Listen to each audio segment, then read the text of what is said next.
Bismillahirrahmanirrahim. Kaidah yang 49. Kaidah 49 ya. Dua kaidah lagi. Yaitu firman Allah Subhanahu wa taala, "Fas'alu ahla dzikri in kuntum la ta'lamun." Tanyakanlah kepada ahlu dzikir, kepada ulama jika kalian tidak mengetahui. Tidak tahu tanya tapi kepada yang pakar. Jangan sembarang tanya. Maksud kaidah itu demikian. Ayat ini artinya mengajarkan kepada kita kalau tidak tahu tanya tapi tanya kepada yang pakar. Ayat ini datang dalam Al-Qur'an dalam dua surat. Pertama dalam surat An-Nahl, kedua dalam surat Al-Anbiya. Dalam surat An-Nahl Allah berfirman, "Wa ma arsalna min qablika illa rijalan nuhi ilaihim." Dan kami tidak mengutus sebelum engkau wahai Muhammad kecuali para lelaki yaitu para anbiya, nuhi ilaihim, kami wahyu kepada mereka. Fas'alu ahla dzikri in kuntum la ta'lamun. Kalau maka bertanyalah kepada ahlu dzikir jika kalian tidak mengetahui. Dalam surat Al-Anbiya juga, "Wa ma arsalna qablaka illa rijalan nuhi ilaihim." Dan tidaklah kami utus sebelum engkau wahai Muhammad kecuali para lelaki yang kami beri wahyu kepada mereka, yaitu para nabi. Fas'alu ahla dzikri in kuntum la ta'lamun. Tanyalah kepada ahlu dzikir jika kalian tidak mengetahui, ya. Kenapa ayat ini turun kepada orang-orang musyrikin yang mereka mengingkari kenabian, ya, mereka mengingkari kerasulan, maka Allah bilang tanyakan kepada orang yang pakar dalam hal ini, bahwasanya dulu ada nabi-nabi sudah diutus sebelum Nabi Muhammad SAW. Nabi Muhammad bukan suatu yang baru. Qul ma kuntu bid'an minar rusul. Nabi bukanlah suatu nabi yang baru. Sudah ada nabi-nabi sebelum Nabi Muhammad SAW. Tanyakan kepada ahlul kitab, tanyakan kepada orang-orang berilmu, tanyakan. Sudah nabi-nabi yang banyak sebelum Nabi Muhammad SAW. Baik. Ayat ini secara umum mengajarkan kepada kita kalau tidak tahu jangan nekat, ya. Kalau tidak tahu jangan nekat. Fa inna syifa'ul ayyi su'alu. Kalau tidak tahu nanya. Apa obat bagi penyakit tidak tahu? Obatnya bukan sok tahu. Ingat ya. Apa obatnya penyakit tidak tahu? Obatnya bertanya, ya. Bertanya tapi jangan sembarang tanya. Intinya tanya kepada yang pakar, ya. Saya gambarkan di sini. Kita ini punya penyakit, ya. Penyakit apa? Tidak tahu. Dan Rasulullah namakan penyakit. Tidak tahu, kejahilan. Kejahilan. Nah, obatnya apa? Obatnya kata Nabi fa inna syifa'ul ayyi su'alu, bertanya. Obatnya bertanya.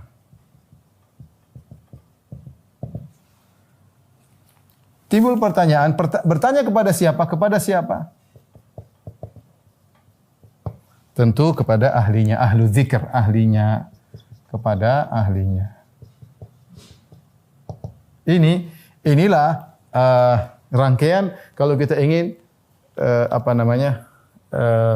sembuh dari penyakit ini. Yang jadi permasalahan ikhwan dan akhwat yang dirahmati Allah Subhanahu wa taala, banyak orang tidak sadar kalau dia punya penyakit, ya. Banyak orang tidak sadar kalau dia sakit. Kalau dia sakit, jahil. Terkadang malah dia sok tahu. Terkadang sok tahu, ya. Sok tahu ini yang dalam bahasa Arab disebut dengan jahlun murakkab, ya. Jahlun murakkab, yaitu jahil kuadrat. Dan ini banyak di zaman sekarang ini. Orang jahil kuadrat.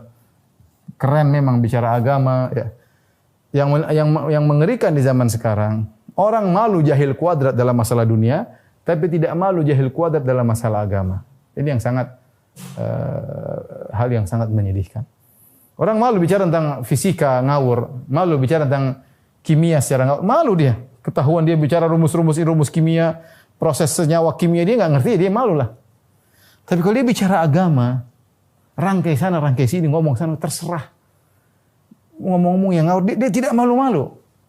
Tidak malu. Kenapa? Karena kejahilannya tidak ketahuan, yang tahu orang berilmu aja.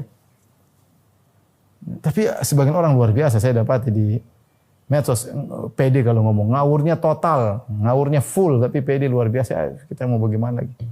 Ya. Jahil kuadrat ya.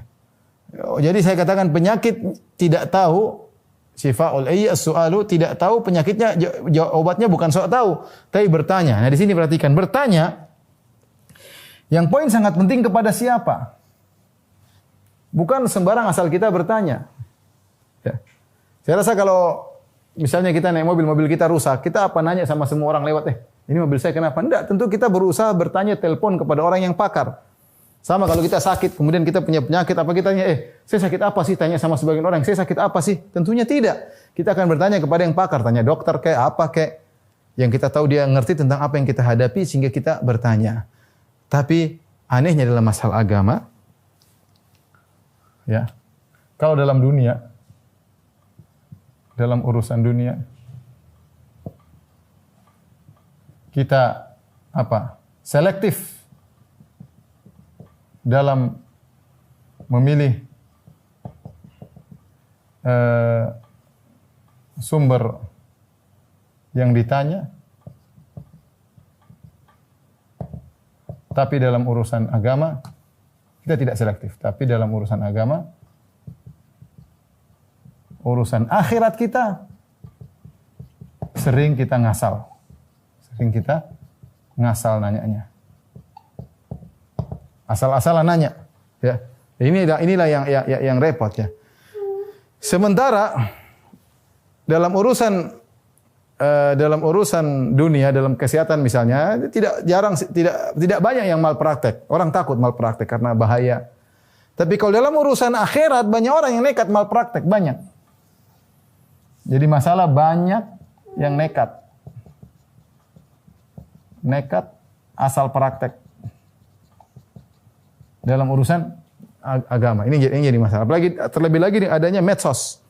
Sehingga masyarakat ketika tidak tahu, mereka cari sumber kepada siapa mereka bertanya. Mereka ingin menjalankan firman Allah, fas'alu ahla dzikri. Allah mengatakan bertanya kepada ahlu dzikir, kepada ahlinya. Bukan sembarang kau bertanya. Akhirnya orang bertanya kepada yang sesuai dengan hawa nafsunya.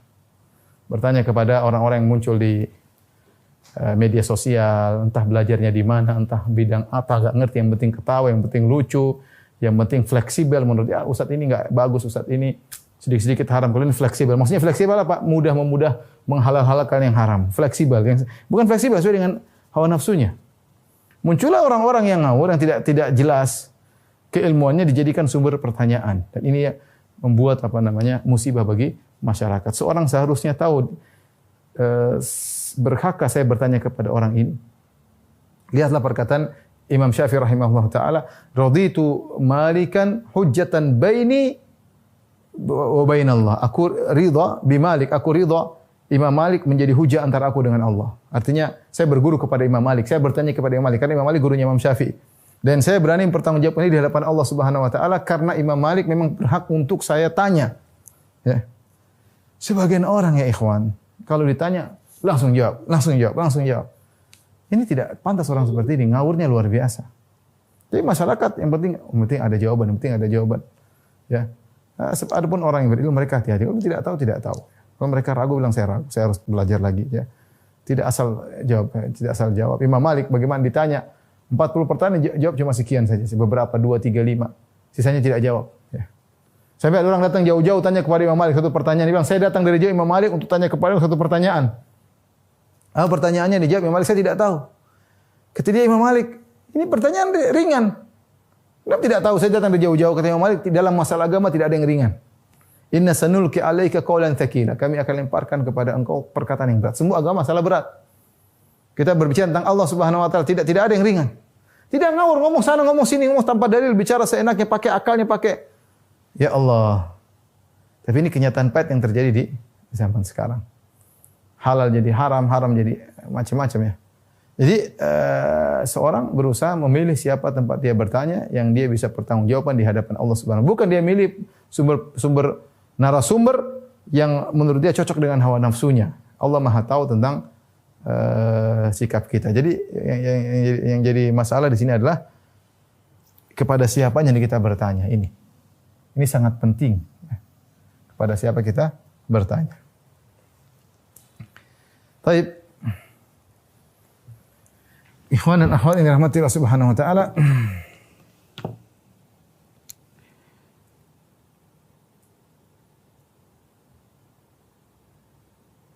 Sebuah riwayat yang tentang bahayanya berfatwa tanpa ilmu.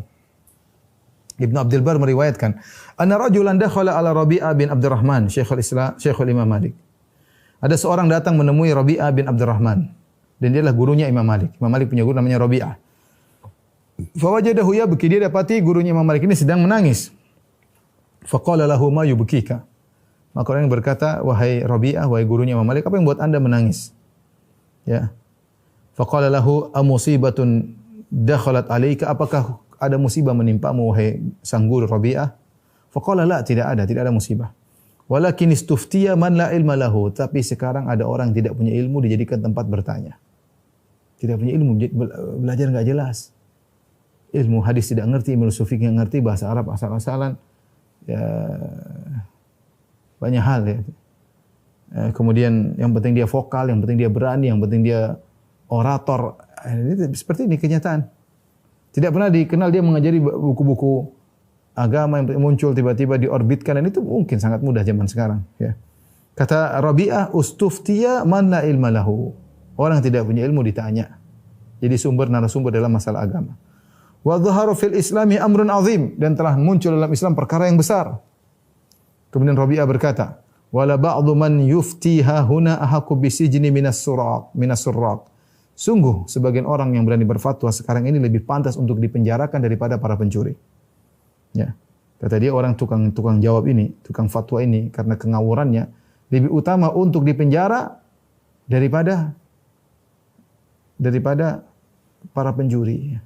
Ya, sebagian orang ada masalah, ini masalah khilaf dibesar-besarkan seakan-akan subhanallah. Orang seperti ini bagaimana ya? Menggambarkan masyarakat dibodoh-bodohin, kasihan dia. Ya, masyarakat dibodoh-bodohin. Banyak hal. Saya mau ceritakan satu persatu banyak hal ya. Kadang-kadang kita korban, tapi mereka ada hisabnya pada hari kiamat kelak ya. Mereka menggambarkan tentang kita sekarang kita buruk, sekarang kita enggak, padahal mereka ngerti tapi mereka sengaja licik ya. Demi untuk memuaskan hawa nafsu mereka. Taib, jadi lihatlah Rabi'ah di zaman tersebut ya. Di zaman Imam Malik. Abad kedua ya. Ya. Kata seorang ulama ketika mengomentari riwayat ini berkata, "Fa kaifa law ra'a Rabi'ah zamanana?" Bagaimana kalau Rabi'ah melihat zaman kita? Wa ikdaman la ilma indahu 'alal futya, dan betapa banyak orang nekat untuk berfatwa tanpa ilmu. Ma'akillati khibratihi wa su'i siratihi wa syu'mi syariratihi. Padahal ilmunya sedikit, perjalanan hidupnya belum tentu beres ya. Akhlaknya enggak bagus ya. Terkadang sebagian mereka tampil karena sum'ah dan riya ya. Terkadang tampil karena bergaya seakan-akan ulama, seakan-akan ahli ilmu padahal tidak punya ilmu. Dan zaman sekarang banyak. Ya, kita tidak perlu menuduh tapi saya katakan banyak ya. Seorang waspada, tahu diri ya. Kalau dia bukan bidangnya jangan dia berlagak ya seperti seorang alim ya padahal tidak punya ilmu.